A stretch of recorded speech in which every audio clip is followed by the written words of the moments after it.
Every year at Steventon, we raise money for a local charity, St Michael's Hospice. In the past, we have celebrated spring with a walk through the woods here in Bluebell time. We've had cake stalls and book stalls and plant sales, raffles, tombolas, coffee, tea, biscuits, and we've raised much needed funds for a very worthwhile and much needed charity. However, with the COVID virus, this hasn't been possible last year or this. But St Michael's needs the money more than ever. It's had to shut its shops and lost much of its income.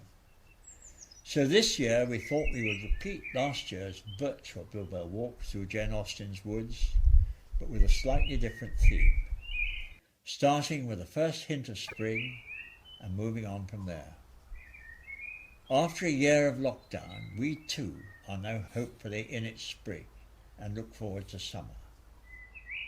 As many of us know, Jane Austen was born in Steventon in 1775, the daughter of George Austen, the local rector.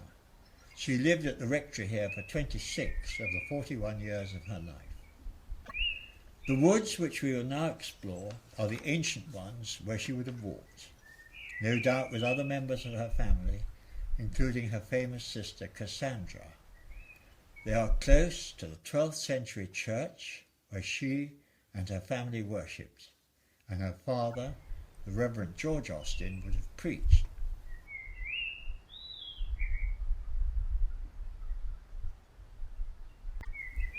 The woods are ancient semi-natural, originally planted many hundreds of years ago as an oak and hazel crop for beams for house building and wattle for fencing and infill for walls, etc. They are also the sites of the Norman Manor House, possibly a Saxon one too, both long gone, but hints still remain, like the fernery, with its Saxon or Norman fireplaces, cannibalised from the original.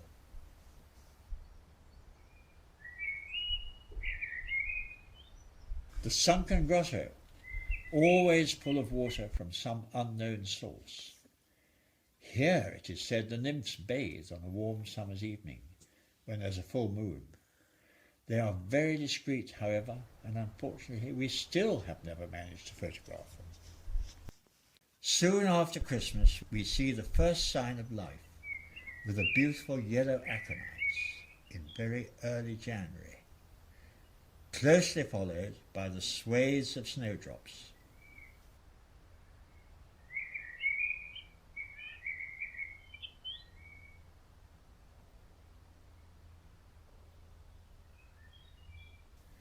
And then the daffodils and primroses,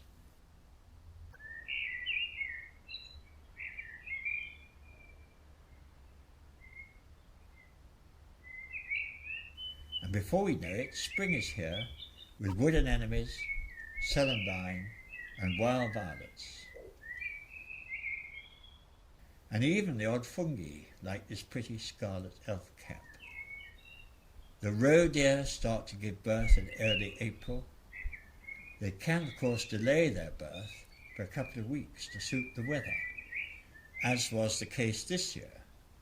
And when they do give birth, I've noticed that the mother deer often has an attendant younger nanny deer who keeps watch and guard until the young fawn can get up and walk.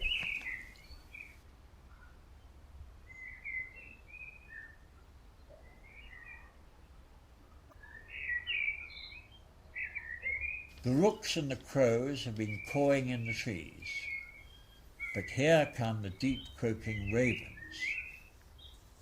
But watch out for the buzzards and the red kites, that they don't gobble up the other hatching young birds.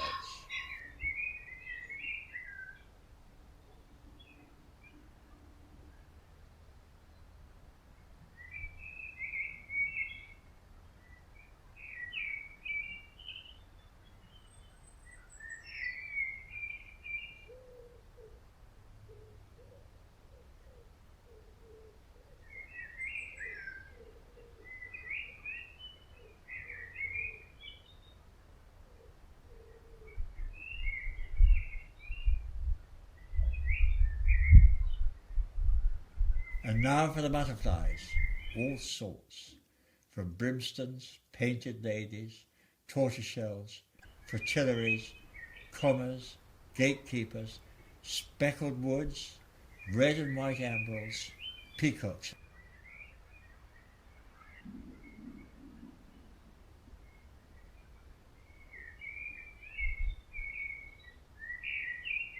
and even, if you are very lucky, you may see the rare purple emperor.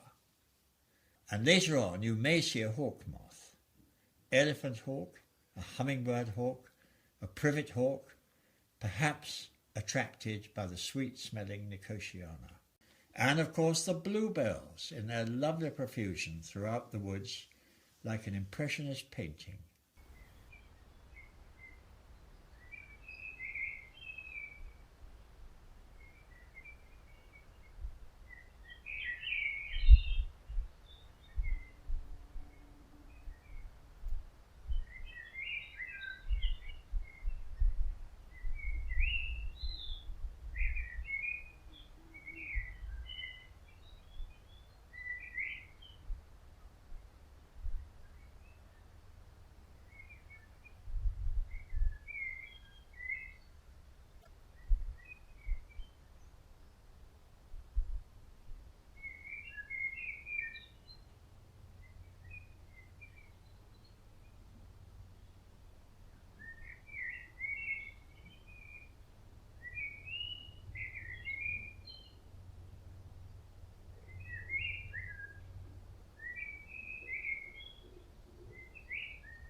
Closely followed by the wild garlic, a profusion of white on the woodland floor. The leaves delicious, I'm told, to put in soup or salad. The woods are guarded night and day, of course, by Chelsea, the giraffe and the wicked crocodile.